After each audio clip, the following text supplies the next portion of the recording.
Okay.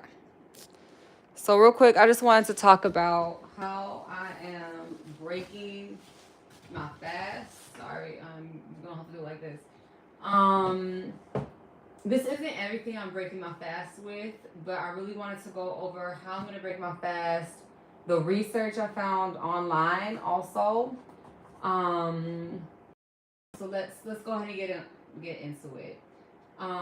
As you can see here, I have a lot of fruit, and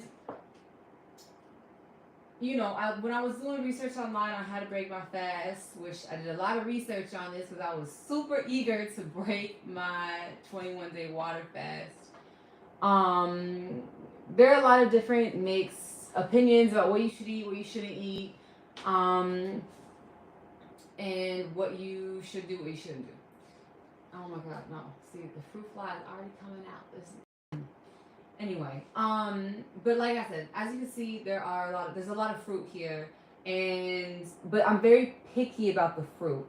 So one thing that I've done in the past is the Dr. Sebi alkaline vegan diet, and I want to say everything on this table except for maybe this little pear apple is on the menu.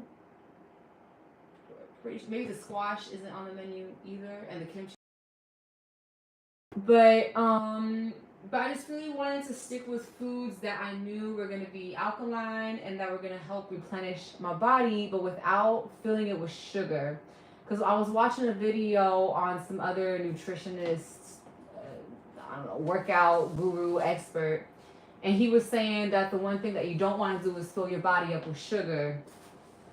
And as we know, fruit can turn into sugar if not A, digested properly, or B, not eaten right away, right? It takes about 2 hours. If you put fruit in a smoothie, it takes about 2 hours for it to convert to sugar. So that bottled fruit juice, it ain't it. But yeah, so I got raspberries because I knew that they're not necessarily sweet. Like, I mean, they're sweet, but they're not super sweet like an apple or a banana. I would not break my fast with apple or banana. Please don't do that. But I'm breaking it with a smoothie. So this is day one. Actually, I broke my fast this morning with avocado, mango. I don't even know what else. Something avocado and mango, and coconut milk and orange juice. It had some stuff in it. Okay, it was good, and it wasn't too sweet. You don't want to fill your body up with sugar. And there's some science behind this that I can't really, I'm not really at liberty to discuss because I can't really get into it.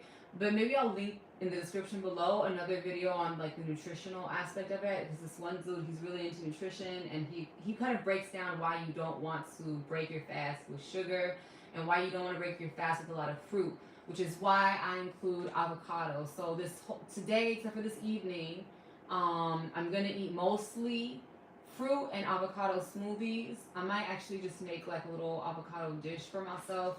But the other thing is, it's really cold, so I'm really eager to start, baking vegetables and eating more soups. But I want to keep it natural. That's the thing. So a lot of people, they break their fast with chicken broth, chicken bone broth, and I think it is good, but if it's fresh. I didn't really want to break my fast with something preserved in a box, organic or not. Anything in a box that's in a box for more than 6 months, I'm not gonna put that in my body, anything for 21 days. It's just not gonna happen. So I'm thinking about making my own bone broth actually. But then it's like, I don't know, like, I'm like, stick with being vegan, because I've been vegan since I showed up back in the States. So this was really a topic for another conversation. But anyway, so it's mostly fruit, and then not just fruit though. You want fruit that are high in antioxidants and then low in sugar. The melon is not a good example of that, but I found this luckily. Oh my God, I still can't believe I found this. I went to an Asian market and they have tamarind. Tamarind has so many good antioxidants. It's so good for your gut. even if you're not on a fast or a diet, this really cleans out your system, and not in a way where you're gonna be in the bathroom, all day. But it's so good for your digestive system. So even if you aren't, doing a water fast or anything, this is good for you in general. But this is what I had for a snack today. I had a couple of tamarind um, fruit, I guess. And but obviously the sour ones are gonna be better for you, but the sweet ones, I mean, they sweet. So mango is also really good for you. It is on the sweeter side, but it has antioxidants in it. A lot of antioxidants. Raspberries are good. I tried to find blueberries, but I think they're out of season now. So I really wanted blueberries, but that wasn't gonna happen. I got strawberries here. I got this wheatgrass, which I was kind of skeptical of because I was worried that my body wouldn't be able to this. And actually, I haven't even tried it yet, so we'll see about that. But I think I'm gonna put it in my my next smoothie for lunch. So we'll see how that goes.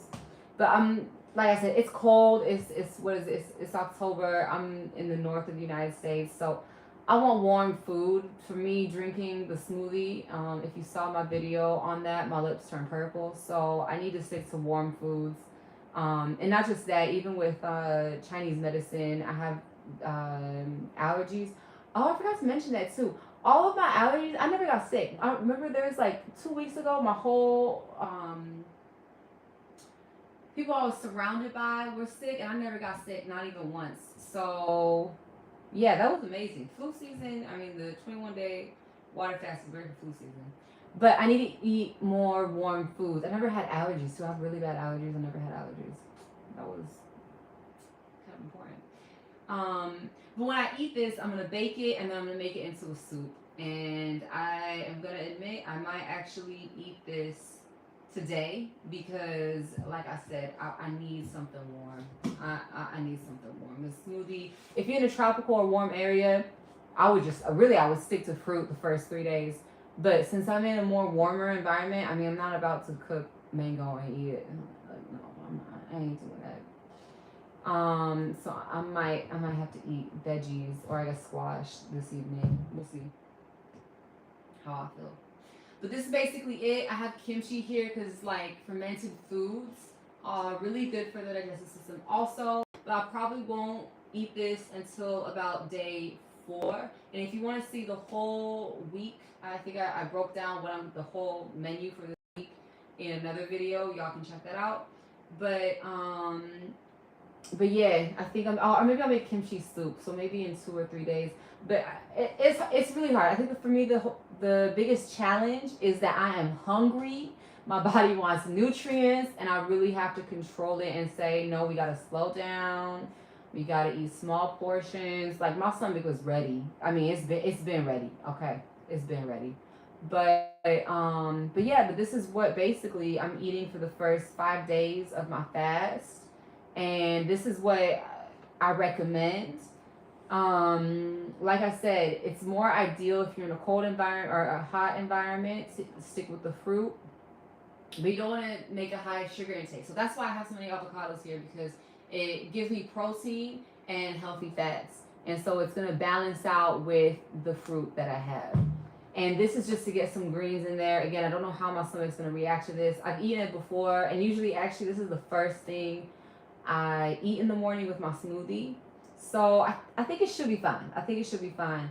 But if you want to eat like collards or broccoli, you got to stick with cooked vegetables, which doesn't have as many nutrients. So I really, some of this stuff I'm like, But no, I mean, they say that your body, it needs to kind of, our stomachs are like machines, and every machine has different parts in it, okay? Need to be kind of warmed up again. So we're basically warming up the stomach by sticking to these foods that are kind of more easily digestible, more natural, and good for us. So, and this melon I got because I wanted to get watermelon, but they only have seedless watermelon, and that's a no-no. So And if y'all want to look at, you can search that on Google why you shouldn't eat seedless fruit. Okay, that's a big deal.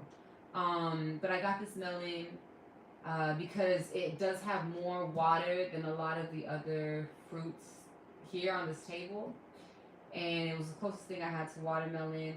And also, if it is at all possible, try to get all of this organic. I don't even think a single one. Okay, the apples are organic. That's the only thing that's organic. Driscoll, you know, try to get everything organic. That's the other thing. Because again, your stomach, it hasn't eaten in 21 days, and you do not want to fill it up with chemicals, because then, you know, that's what leads to, well, it leads to inflammation, but also, but this regardless, this is with or without a fast, with or without a 21-day water fast, whatever you're doing, it leads to inflammation, point blank period, right? But try to get organic. And again, it's just for 1 week. So after the week, you can go back to a regular, maybe not a regular diet, but just try to eat organic. This is not a good example of that, but this is what I have, and this is what I'm gonna go with. So, and if you can't get organic, that's fine, but you want to remove the skin of any fruit or vegetables you eat that are not organic, because those are filled with pesticides and chemicals. So that's it for this video. I hope y'all learned something. Please comment any questions y'all have, and I'll be more than happy to answer them. Okay, and make sure to subscribe, please. That'll be amazing. If you want to see more, I probably won't do another 21-day water fast, to be completely honest, but I'm always doing other fasts, and especially because I love travel and I love food. So at least once a year, I do some kind of fast, whether it's Dr. Sebi's diet or it's this water fast. So definitely stay tuned for that. Okay, I'll see y'all later. Peace.